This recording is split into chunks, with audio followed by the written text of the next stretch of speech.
Welcome, everybody. On behalf of the Southern Alliance for Clean Energy, I'd like to thank you for joining us for today's webinar titled Residential Solar in North Carolina, What You Need to Know.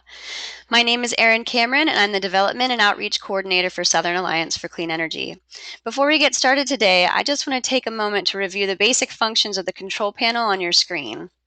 If you'd like to minimize your control panel, just select the orange arrow in the left-hand corner and then select the arrow again to display the panel. To ensure sound quality, we have actually muted all of the attendee lines throughout this presentation, but we encourage you to please type in any questions you may have in the questions box on your control panel. We will answer questions at the very end of the presentation today. For those of you not familiar with Southern Alliance for Clean Energy, we are a regional organization focused on promoting responsible energy choices that create global warming solutions and ensure clean, safe, and healthy communities throughout the Southeast. We are a membership organization, and I'd like to acknowledge all of our members on this call today and encourage those of you who are not members to please join us today. For ways in which you can become a member and get involved, please visit our website, cleanenergy.org. And now, to lead us through this presentations today, I'd like to introduce Charlie Coggeshall, SACE Renewable Energy Manager. Charlie? Great. Thanks, Erin. As Erin said, I'm a renewable energy manager for SACE. I focus primarily on solar policy and regulatory efforts throughout the Southeast, and previously was with the U.S. Department of Energy and National Renewable Energy Laboratory, also working on solar policy and market transformation efforts. Next slide. So we're covering a very interesting topic today and have great speakers to provide a well-balanced perspective. This is an educational webinar that is intended to be useful for homeowners and advocates alike. As most people interested in solar are probably already aware, North Carolina is a booming solar market with national recognition. The state was ranked third in the country for the amount of solar installed in 2013 and fourth in the country for overall cumulative installed capacity, which is now over 550 megawatts. This has been driven by strong policies such as a state tax investment credit and a renewable portfolio standard, but nearly all of this capacity has come from large-scale projects. Based on the Interstate Renewable Energy Council's annual market summary report, North Carolina had less than 3 megawatts of residential solar at the end of 2012, only about 1.5% of the cumulative 2012 capacity, which at that time was about 200 megawatts. The residential capacity level has definitely increased over the past year and a half, particularly with some of the campaign activity that we'll be discussing more in a moment. But these stats still highlight a major imbalance between large-scale solar and residential solar in the state. No doubt a major driver of national residential solar statistics has been third-party financing, which is not currently allowed in North Carolina. However, prices on solar have dropped enormously and innovative financing options have evolved. And as mentioned before, the Tar Heel state has good solar policies. So why not more residential solar? There are various answers to this question, but consistently a big part of the challenge is education and awareness. Solar technology alone can appear pretty complex, but navigating the interconnection rules and options provided by utilities, the permitting processes required by local governments, and the financing options for covering a large upfront investment adds up to a pretty daunting and burdensome process. Today's webinar provides a response to those challenges. Specifically, we'll hear about the resources that are now available to everyone regarding the options and their respective trade-offs involved with going solar in North Carolina. And we'll hear about the movements that have occurred and are occurring, which simplify some of these burdensome details while also reducing costs. Specifically, Solarize campaigns are sprouting up like wildfire, and for good reason, which we'll hear about later. Next slide, please. The speakers today come from diverse backgrounds, including policy analysis, community engagement and campaign organizing, and solar system installation and development. Their perspectives will give you a well-rounded understanding of the options and resources available for homeowners interested in going solar and/or organizers trying to advance the residential solar market. Our first speaker is Jim Kennerly. He's a senior policy analyst with the North Carolina Solar Center.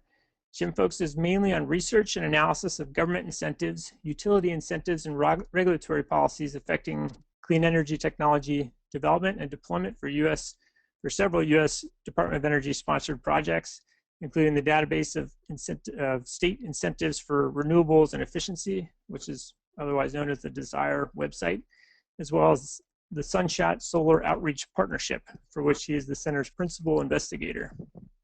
Jim received a Master's of Public Affairs degree from the Lyndon B. Johnson School of Public Affairs at the University of Texas at Austin, and a bachelor's degree with honors in politics from Oberlin College.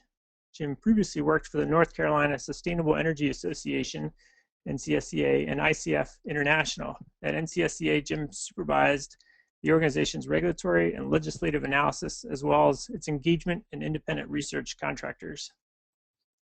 Katie Bray is the program director for Clean Energy for Us.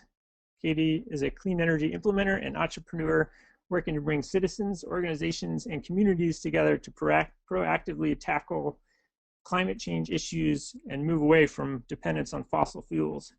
Katie founded Sawtooth Incorporated and pioneered the Clean Energy for Us program to reduce market barriers for solar energy and energy efficiency adoption.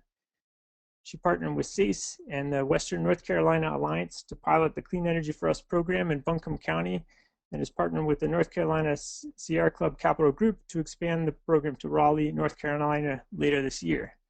Additionally, Katie implemented Solarize Asheville and has provided consulting for a handful of environmental institutes and economic think tanks around the country.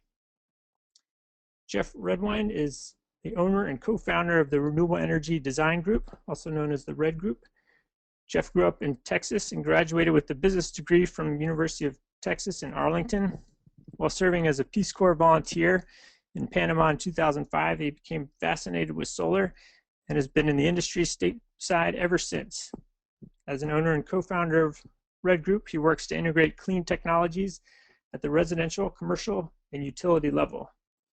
And with that, we will move on to Jim Kennerly with the North Carolina Solar Center and his presentation.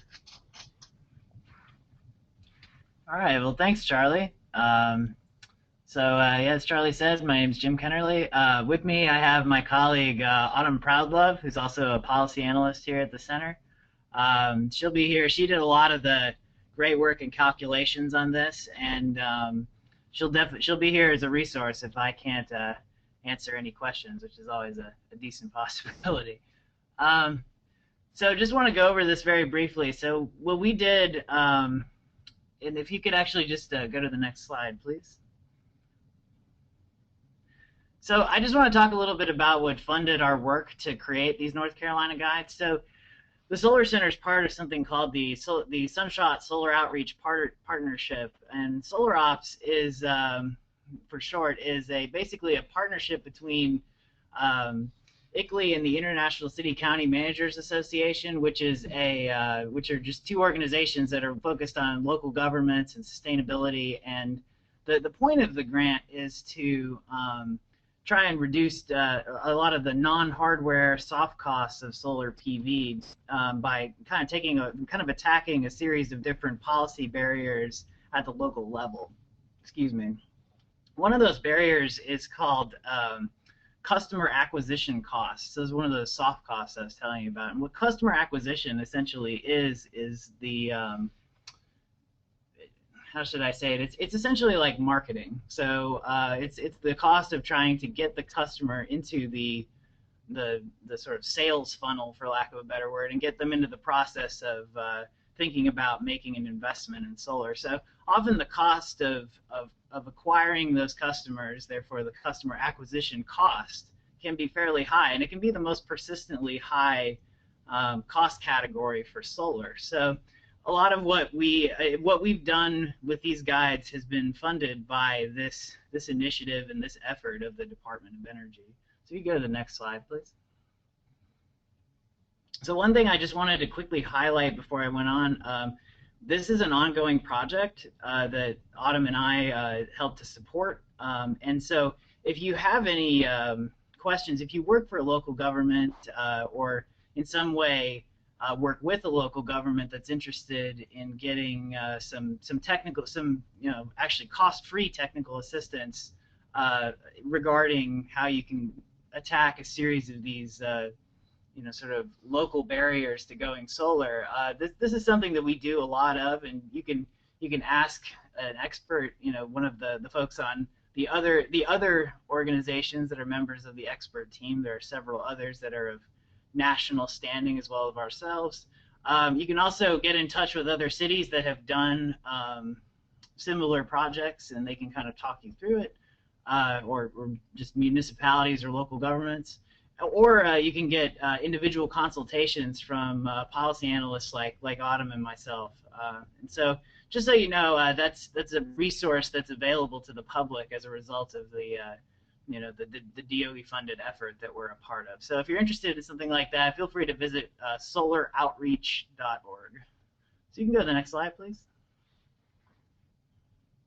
So the way we structured these guides is we wanted to just kind of talk a customer through the process of how to think about reducing your electric bill if you're trying to reduce your electric bill, and if you're trying to potentially adopt some clean energy measures related to your own household. So the first thing that Autumn and I really recommended in this guide is to say, efficiency first, is to look at investing in not just solar, but also just some of the somewhat less sexy measures, that are like, improved HVAC or more efficient appliances, simply because in North Carolina, there's, the average energy usage, as the graph shows there, is higher than the national average. And this is true for a variety of different reasons, but even though we have relatively lower rates, we have higher relative electric bills. So,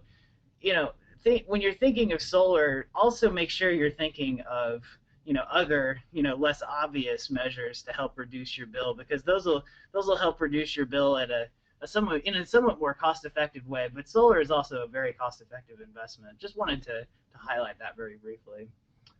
If you could go to the next slide.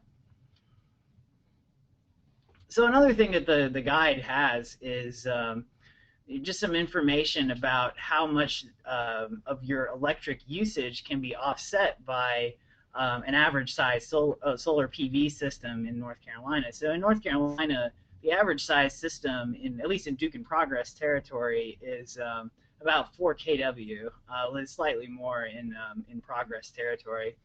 But what that will offset is about 40% of your household electrical usage in North Carolina, based on that average we showed in the graph in the slide before. So that at least gives a homeowner a sense of what the average size system will do and how much it will generally help offset in terms of your actual electricity consumption. There's a great tool that the National Renewable Energy Laboratory put together called the PV Watts calculator, and what this calculator can help do is you can actually draw a little space on your roof, and you can figure out what kind of production you can get from a PV system that is located on that space of your roof, which is a pretty neat tool. And so it's something we just tried to point a number of the customers in the direction of. So next slide, please.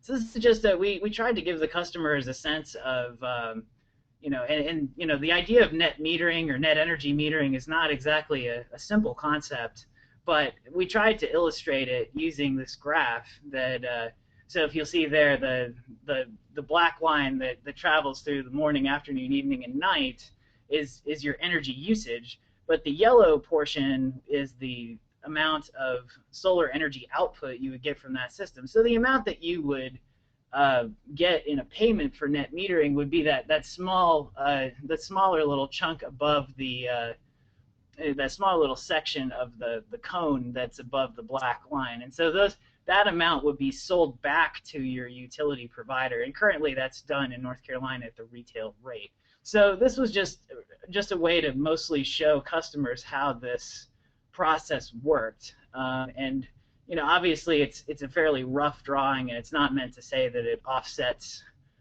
peak at a certain time. It's going to be very different for different customers, but it's simply the illustration of how the usage, how you're compensated for that sale back to the utility, but as well as getting the energy savings from just using it on site. So next slide, please.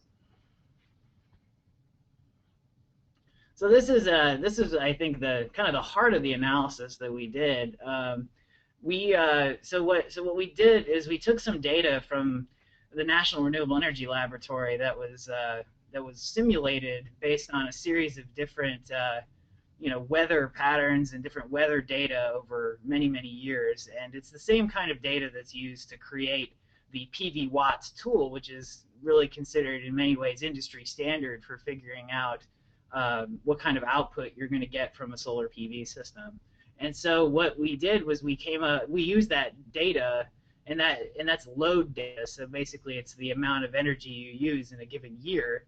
And we took a look at what your bill would look like under current rate structures. So these are all based on real rate structures in Duke Carolina's territory. So this is going to be the portion of Duke Energy that was called Duke instead of Progress. So this is going to be the portion that includes Durham, Charlotte, Piedmont Triad, and all of that area. And so we took Durham and Charlotte. We looked at what your average flat rate electric bill would be without photovoltaics. And so what we found was that flat rate net metering creates the greatest degree of value in that particular service territory. And there was a time of use rate that was recently, it was a pilot for about, I believe it was 250 customers. Is that correct?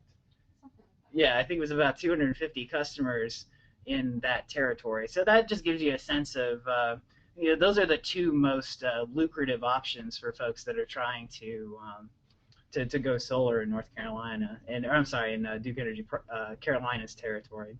So you can go to the next slide, please.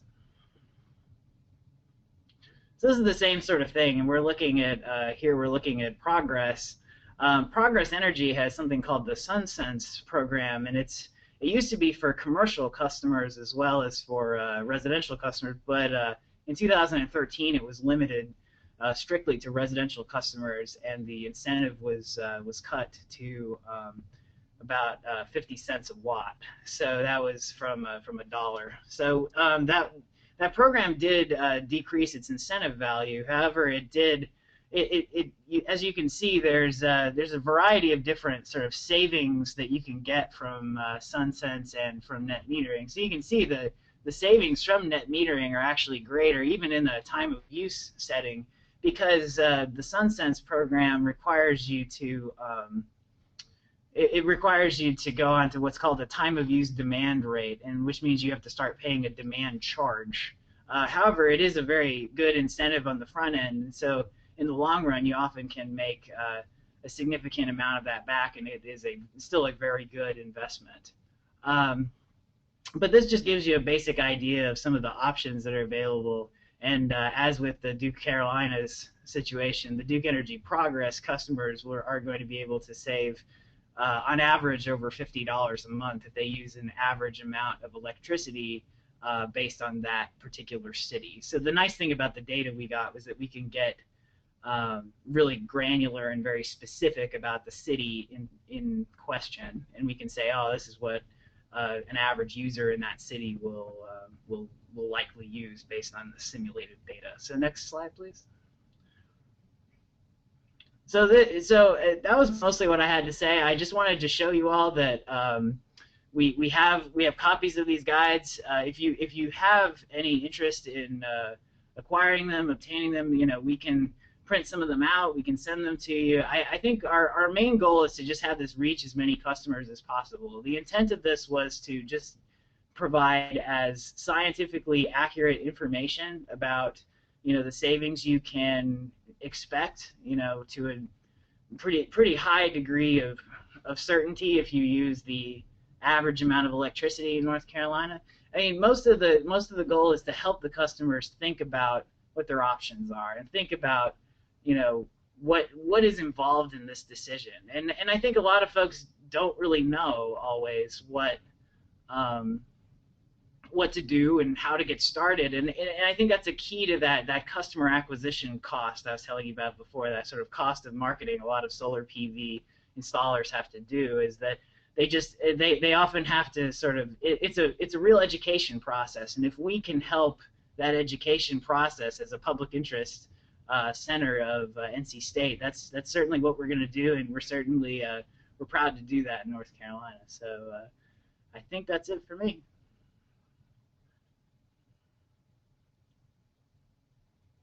Okay, great. Thanks, Jim. And with that, I think we can move on to Katie Bray with Clean Energy for Us.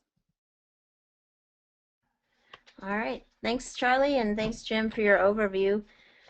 So I'll just give some context for Solarize and the general residential solar movement that's been happening around the country and hopefully starting to happen here in North Carolina.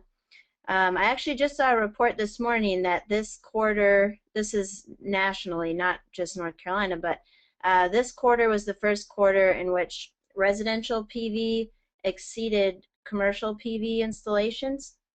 So, oh, you can go to the next slide, Charlie. Thanks. So, as Jim mentioned and Charlie mentioned, that's largely due to the fact that in 2011, the Department of Energy took on solar and set goals to basically make it affordable by 2020. Initially, they focused on hardware costs, so technology improvements and R&D, commercialization, and made a lot of progress there. You can go to the next slide, please.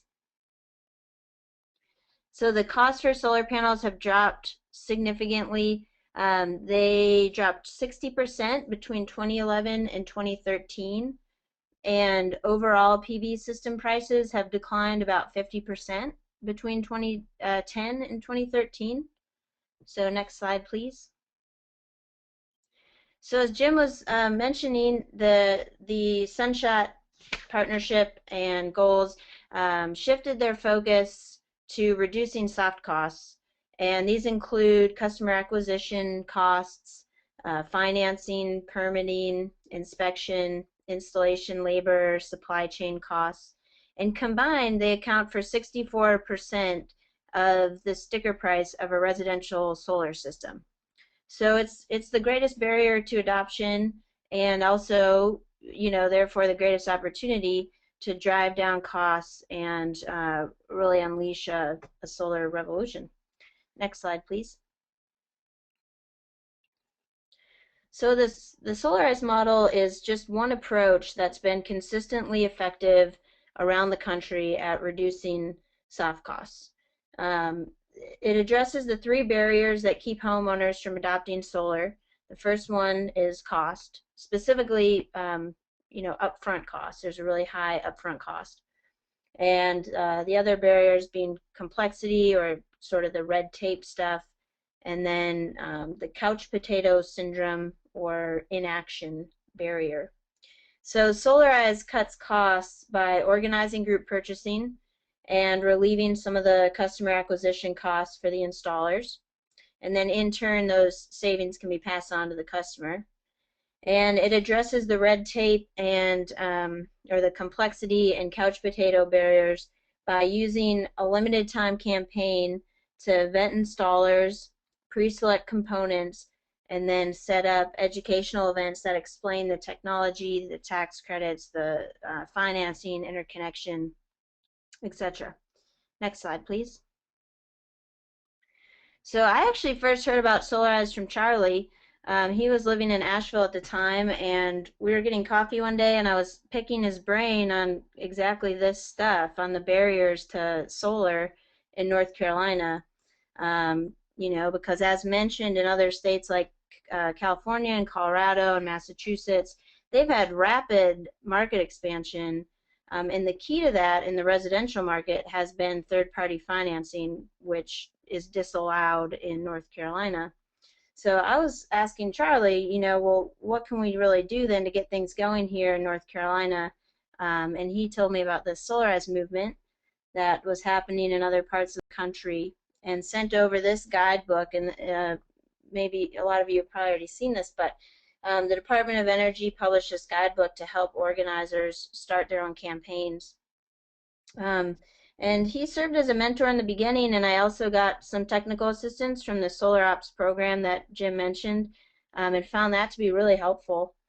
So next slide, please. I launched Solarize Asheville last March in 2013. It was a short 9-week campaign. It resulted in 371 homeowners signing up to take the next step towards cleaner energy. 225 of those received site assessments, and 51 of them signed contracts to install solar. It added an installed capacity of 237 kilowatts to the grid. Our program offered financing through Admiral's Bank, but the vast majority of systems were purchased directly with cash. All of the systems were tied to the grid and net metered, and all but one of the systems were roof mounted.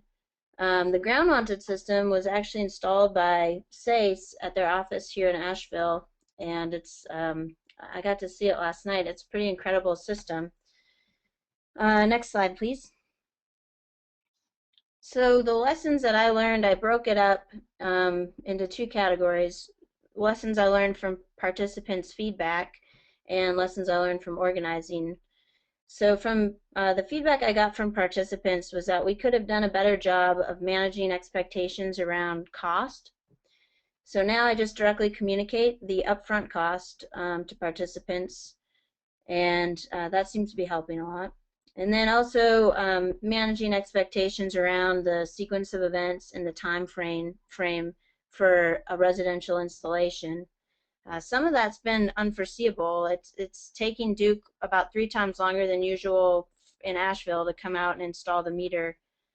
And then there's some confusion around financing and just how that works and how to determine your best option. So now we break it down into 3 basic options and the criteria for each, and the rates and pros and cons. And that's been really helpful. Next slide, please. This is actually just an example of a graphic that's been really effective for conveying the sequence of events for an energy efficiency project or a solar project to homeowners. Next slide, please.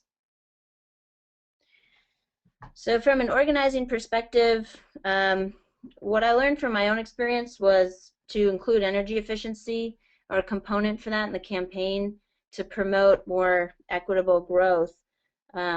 Jim hit on this too, but obviously solar is still a discretionary income item, and it's really good for people who have the financial means and the tax liability and a good site.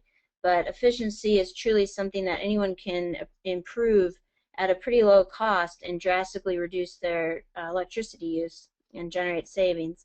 So we definitely communicate that as the first priority, and then after improving the performance of your home, then looking at solar. The other thing I learned that's been helpful is to assess and qualify people who sign up front before passing them on to the partner installers, and that just is that will help keep things running smoothly and help the installer and everyone else keep up with the interest. And then the other lesson learned, I didn't have this experience, but I surveyed about 15 Solarize campaigns around the country to determine best practices, and one of the things that came up a lot for other Solarize campaigns that did have difficulties was with their partner installers. So I think just the importance of choosing the right installer to work with, and that's actually a really good segue into the next speaker, and Jeff, because Red Group, Solarize Charlotte has certainly selected a really solid and capable contractor and secured really competitive pricing and the best value proposition I think that's out there right now for a homeowner.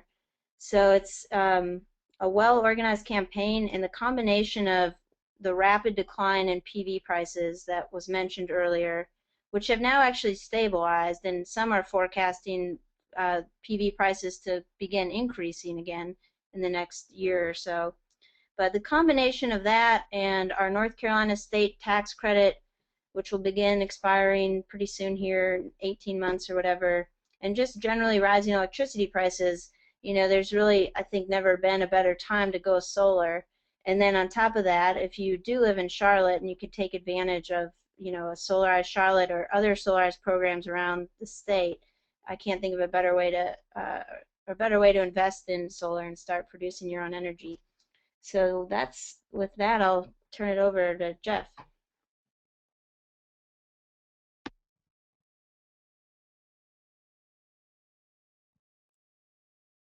That's great. Thanks, Katie.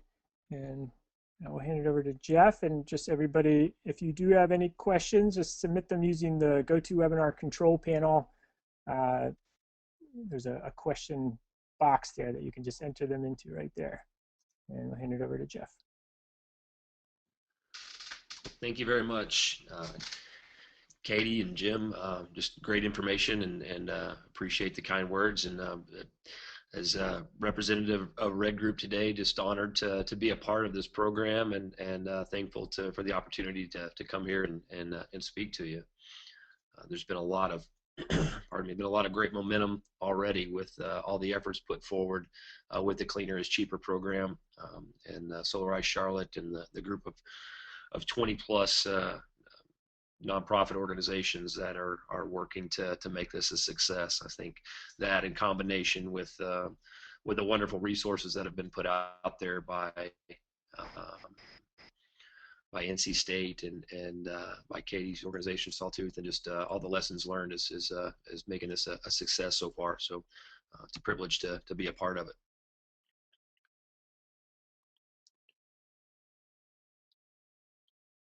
Just kind of going on to through the slides here. Want to touch on, tell you a little bit about Red Group, how we operate, sort of our goals and principles, and how we work through the Solarize process, and trying to disseminate the information to the masses. As Katie mentioned, it's education is a big part of this, and wanting to communicate clearly, not only how the Solarize campaign works, but also the how the technology works. That's always a big point to touch on with our clients, and that's something that we pride ourselves in, with that communication. And so just to tell you a little bit about us, we are an L3C woman-owned business. We are an L3C is functions like an LLC. We are a hybrid nonprofit and for-profit entity. So we're have mission to promote renewable energy, as well as other causes that we believe in, that we donate a portion of our proceeds for projects. We've got over 20 years of combined experience, and over close to 400 residential projects, as well as commercial and utility scale PV systems that we've worked on. We're a licensed insured general contractor.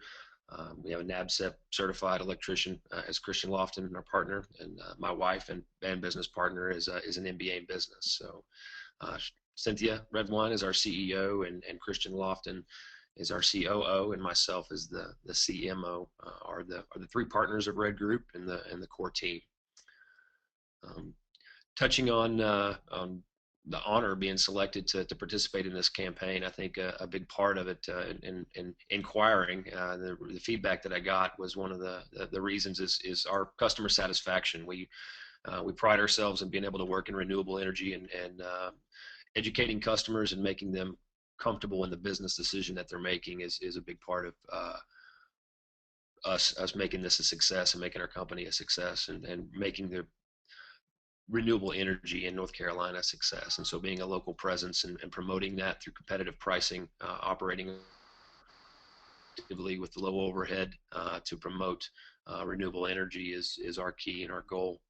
We do this with our counterpart, Sylvester and Cockram, who is a large mechanical contracting firm with a great presence in Winston-Salem, as well as the Charlotte area throughout North Carolina. We work together, teamed with Sylvester and Cockram, from large-scale megawatt systems to residential. So we have a great working relationship with them, and they are working to fulfill the installations with Solarize Charlotte. Going on to the next slide, just to kind of talk a little bit about our processes and how we work with Solarize specifically. Obviously, with close to 300 leads that we've received in the first month, we have to have streamlined processes. So we have worked with some of the different the organizers within Cleaner is Cheaper to make this a streamlined process, to we're able to get information out quickly and effectively, and be able to communicate major points and help folks make an educated decision and walk them through the process. We we concentrate a few different products with the Solarize project, and we've selected Solar World and Power One just for their reliability and their presence within the industry. Solar World's a U.S. made product out of Oregon. Company's been around for 35 years. Power One is owned by ABB, which is a multi-billion-dollar electrical company. So their presence just adds that assurance that they're going to be around to stand behind their warranties. They are what would be considered tier one products. Used them for years and have had great success with them. And so that just kind of goes along with our motto of pushing quality products, quality installations, and having the promotion of renewables be a success. And I believe that using quality products is a big important part of that. Having consistency in the way that we install our processes helps us internally as we go through and work with the different AHJs or authorities having jurisdiction, basically the municipalities that we work with to obtain permits. We want to make sure that we've got consistency internally, that we can produce quality installations, design packages for not only the customer to hold on to, but as well as the inspectors, and to understand how the system is put into place and how it operates. And so I think that's a big part of the education and some of the soft costs that Jim spoke about earlier is being able to educate not only the clients but everyone that we come in contact with, and transparency in the way that this is going in and the way that it operates. I think just helps that. One of the things we pride ourselves in is just building relationships, and on the local level with clients, we work to just make sure that they're happy, and there's not a process they have to go forward through to get questions to us. It's direct contact, and so we like the fact that all of our clients just have direct contacts to all the owners of the company, and that way that gives them peace of mind. They're able to contact, as well as send great text messages that say, I didn't even realize that the power had been out for 6 hours. I have a client that has a grid tie battery backup system, and sent me a text saying that. So that's a good feeling. Moving on into the next slide here, tells us kind of breaks down the cost that we using the Solar World panels, as well as the micro inverters from Power One. We're able to have reliable monitoring, excellent warranties, and like I said, tier one products that we're using there at a great price. And so the way that we've structured this is tier one pricing would be $3.65 per watt installed. That's where we are now. We're almost halfway through. We're about halfway through tier one. Anticipate being into tier two pricing within probably by the middle of June, to be conservative. So that, in comparison to an average system, at $4.20, we'll say if that's an average cost, putting that in, this system at 4 kW would be $16,800, and with the tier two pricing of Solarize, which we feel very confident, as I said, we'll be reaching here in June. That system's $13,800. So that's a substantial savings that folks are able to realize.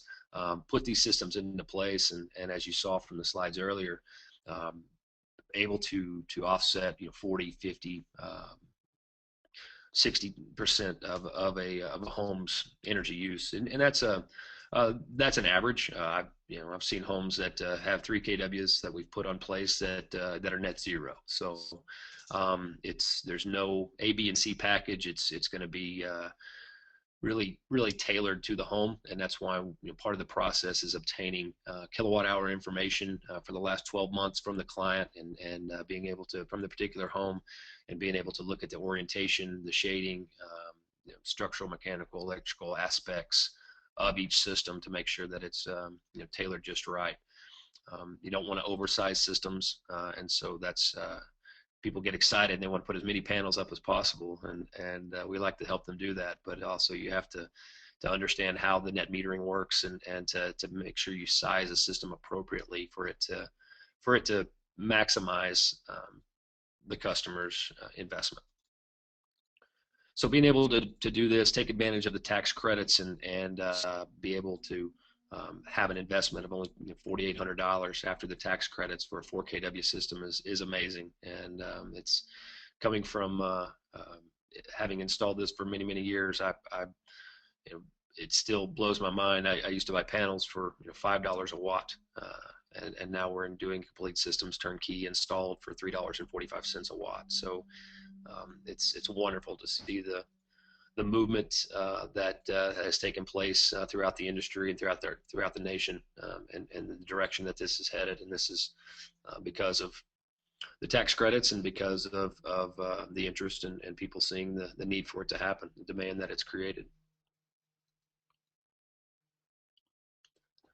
And just wrapping up, that's just wanted to introduce ourselves and be able to answer any questions that we can from a technical aspect, and work to help promote these throughout the state. And if there's any questions, feel free to email me directly or ask them here on the panel. Thank you. All right. That's great. Thank you, Jeff. And Aaron, you can flip to the next slide. So that was great from all three speakers, and we do have some questions that are stacking up here, but I wanted to just briefly hit kind of summarizing some of the resources that are available that the speakers mentioned, and at the end I'll put my contact information, but we may actually also send out the guidebooks that were mentioned, including the Solarize manual, as well as the guidebooks that Jim at the North Carolina Solar Center created to the participants on the call. And I did want to flag that the Solarize campaigns in North Carolina, from what I could find, there's 1, 2, 3, 4, 5, 6 at least that have occurred or are occurring right now, and I've heard rumors of others. So this is definitely something that is happening like here and now, and it all started just a little over a year ago with Katie's work in Asheville, and so it really has taken off, which is a great thing.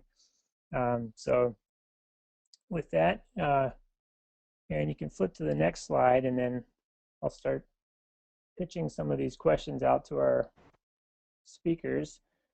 One of the first questions was one actually I'm not sure about, but they asked if there's any organizations in North Carolina that plan to create an online solar map like NYC Solar Map, which New York City Solar Map, which I believe, I just did a quick Google on it, and it looks similar to a map, somewhat similar to a map they have in Georgia that South Base created, and I've seen elsewhere, which tracks all of the installations that occur within an area, and then you're able to click on that map and click on each installation and see how big it is, and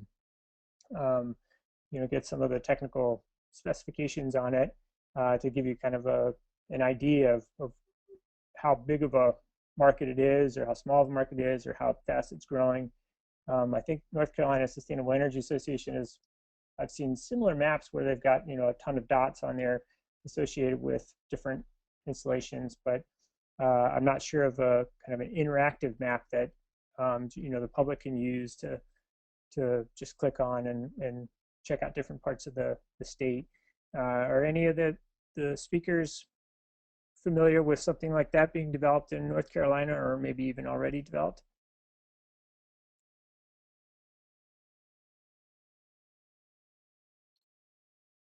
I'm not familiar.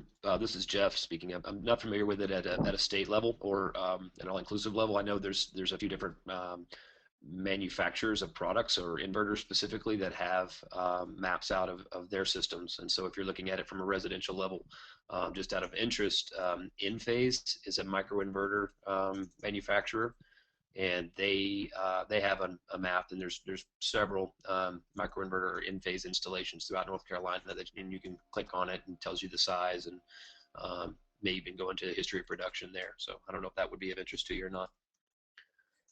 Yeah, and that's actually a good point that even with, as Katie mentioned, the Southern Alliance for Clean Energy, our office in Asheville, we took part in the Katie Solarize campaign, and it's a really impressive, large dual-axis tracking system with a very smart inverter and DC optimizers. And you can see we posted a blog just a few days ago that describes the system, but it also includes a link to a public access point where you can check out what the production is for each of the panels.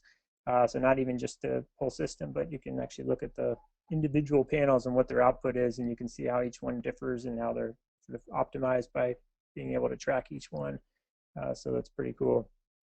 But yeah, I'm also not sure or aware of an effort for the state as a whole to be tracking every installation, at least not at an interactive level. And like I said, I think North Carolina Sustainable Energy Association does usually include a map that shows where all the projects are occurring and how big they are.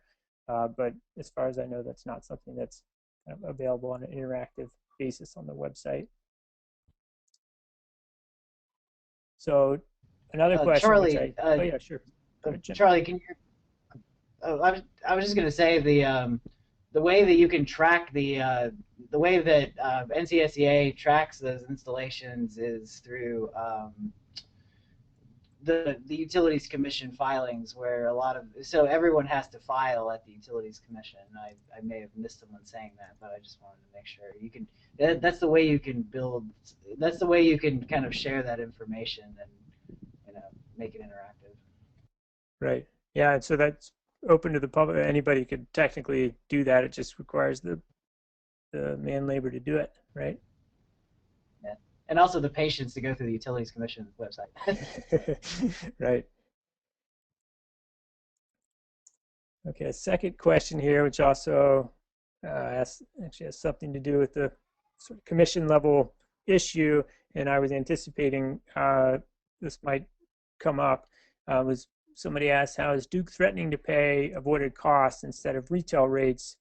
And is that going to affect me if I invest in a solar system this year? And this is a great and definitely relevant question. And there's some TBD on there. I think that so North Carolina Sustainable Energy Association filed a motion to try to lock in retail rates for the next 10 years as sort of a safety measure because of the somewhat threatening language that Duke was using just a few months ago, which they've now kind of remained quiet on, with potentially putting the net excess generation rate, the net metering rate, at not the retail rate, but more of an avoided cost or a wholesale rate. And I think that my understanding is that I believe the commission actually responded yesterday, kind of calling the motion inappropriate, or basically sort of a mute. It wasn't like a legal challenge or argument to be making at this point. So that's still a question mark, and there isn't a net metering. There hasn't been a proposal formally by Duke to do so. It's only come through some of their staff people saying things at different times over the past few months, but we were anticipating a docket to be opened at some point this year, but then with the coal ash spill, I think that probably had Duke pull back a little bit. And so now we're not sure if that's going to happen at the end of the year, or if it happen next year, or if it to happen at all. It's very speculative, and it's also speculative to know whether or not that would impact the rates of current people that have are using a net metering at the retail rate with a solar system. So it's a very valid question, and maybe Jim or others can speak to this also, but from my understanding, it's fairly speculative. But I would say that we have been making, as advocacy groups, and there's a bunch of us in North Carolina, have made a pretty loud voice to the commission, stating we like the way net metering is now, and I think that voice would get even louder if there was any sort of threat of changing the rules, the compensation values, especially for existing customers, and any potential future change. So, does Jim or does anyone else have any other comments on that? Yeah, I can. Well, I don't have any comments on what's happening at the commission, but I can say that one thing to just sort of harken back to the presentation that we gave was the net metering in North Carolina, and I guess I would just say this about the rest of the country. It's just important to remember that different places have different degrees of net excess generation. So North Carolina, on average, a lot more of the energy is being used from a PV system on site than it is like in the Northwest or in like California and places that have somewhat milder climates. So I just wanted to throw that in there. I'm not really taking a position either way on the whole net metering issue, but I would say that it's important to remember that at times that there's still a significant savings associated with PV that's just simply associated with the amount that you use on site, and therefore the amount that will be compensated at retail simply because you're just not using that energy from the utility. So I just wanted to say that very briefly. Yeah, that's a great point. Thanks, Jim. And I did just get a note. There was somebody on the line from North Carolina Sustainable Energy Association did flag that they are in fact at NCSEA creating a solar map, which will be available on their new website, which is launching later this summer. So there is in fact good news about that, just a few months away. Another question Charlie, here. Oh yeah, go ahead. I'm sorry, this is Jeff. Once again, just wanted to interject. I definitely get that question quite a bit, and as people are trying to make a educated business decision about integrating solar into their home, and what I've done in the past for clients is kind of showing a scenario that demonstrates, excuse me, that demonstrates more of a cell excess scenario, which you might find in, like for instance, Union Power. Has a cell excess where you're able to utilize the energy instantly in the home, and then any excess is sold at a wholesale rate, which currently is 5.5 to 6 cents. And in that scenario, it does bump the return on investment back a little bit, but it's less than a year's worth of difference typically with home systems of this size that I've seen in the scenarios that I've run. So if that helps answer the question about and the net metering, 6 cents is what typically is paid at a wholesale rate, not an avoided cost of 2 or 3 cents, but the wholesale rate being around 6 cents is typically what's paid to large scale installations, and hopefully net metering retail rates will stay as they are, but if they were to drop, I wouldn't see them dropping more than that. Right. Yeah, I agree with you, and I can say too that the advocacy groups and states included would be fighting tooth and nail for every fraction of a cent. And the value of solar is something that we're pushing throughout the Southeast, and we believe really strongly in, and we have a good, very credible technical argument that comes with it. And that's occurring in the avoided cost docket right now, actually, in North Carolina. So this isn't something that'll happen easily, if it does happen at all. And to Jeff's point, any impacts would probably be very minimal, I think, to solar system owners. So I've got another kind of sort of technical question. I think that maybe Jim would be, or Jeff, excuse me, would be best able to answer. The question is, what happens when you need to replace your roof or your shingles after a system has been installed? Can this be done around the installed panels, or is it something you should you avoid getting a solar system if you're anticipating a roof replacement or some issues with the roof? Yes, that's a very common question. I typically looking at the roof, that's one of the things that we make assessments of at that point. If the roof is towards the end of its life, yes, I would consider having that done and put into place at that time. if the roof is in good condition and in the first half of its life, many clients do move on, and we can recommend going ahead and putting that down. What I've seen over time is the majority of wear and tear takes place around an array that has not been exposed to UV and the elements as much, and so the actual shaded area doesn't tend to have the wear and tear that the other parts of the roof would.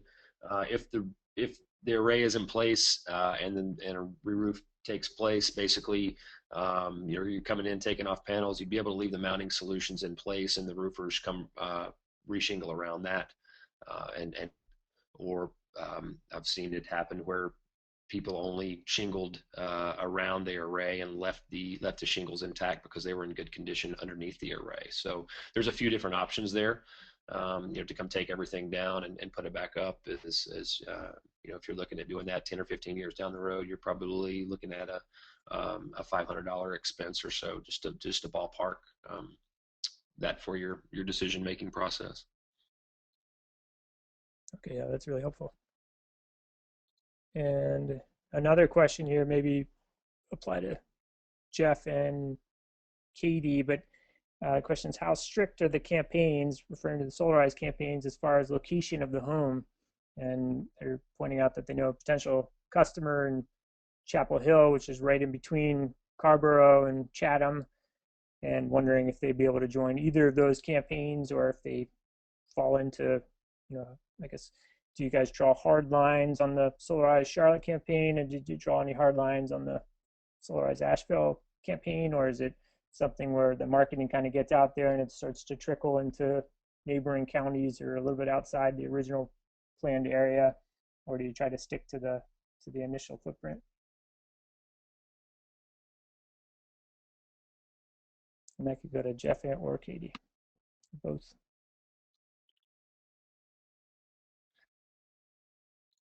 I know personally the companies that are working in those campaigns, and I would, they're both I'm sure would be willing to talk with you and going to offer a very competitive price regardless. But I couldn't speak to that with the rules and guidelines there. We do. I know the Solarize Charlotte campaign is we're strictly focusing on the counties around Charlotte area. But we are a nationwide installer. I'm sorry, statewide and GC in several states. So we go all over the state doing residential solar, and would be happy to extend a very that price as well. Yeah, and we for Solarize Asheville, we kept a really strict, hard geographical boundary. But then in a campaign I did this year for Buncombe County, it was really loose, and we opened it up to more the Western North Carolina region because the installers and contractors were okay with that. But I think it's a contractor campaign. Would depend on the contractor and campaign, but I would think they'd be pretty accommodating. I think generally more the better for most of the campaigns. But so it's now at the end of the hour. It's 2 o'clock. And something I wasn't mentioned at the beginning, but was on the cover slide, was I just want to give a call out to Sierra Club and Greenpeace and Solarize Charlotte for helping pull this event together. And I want to give each of the speakers a big thank you. That was very informative, and we had some good Q&A at the end. And this will be all recorded and posted on our website under the media section of the Southern Alliance for Clean Energy website. But yeah, great event, and I'll give it off to Aaron for final closing words. Okay, great. Thanks, Charlie. That was pretty much it. We will be sending a follow-up email to everyone on this call with a link to the recording, so you can keep that for your reference and share it around. We will also be including some of the items from Jim's presentation as well, and we will share contact information too for any follow-up questions. So thanks everyone for being with us, and we hope you join us again. Thanks.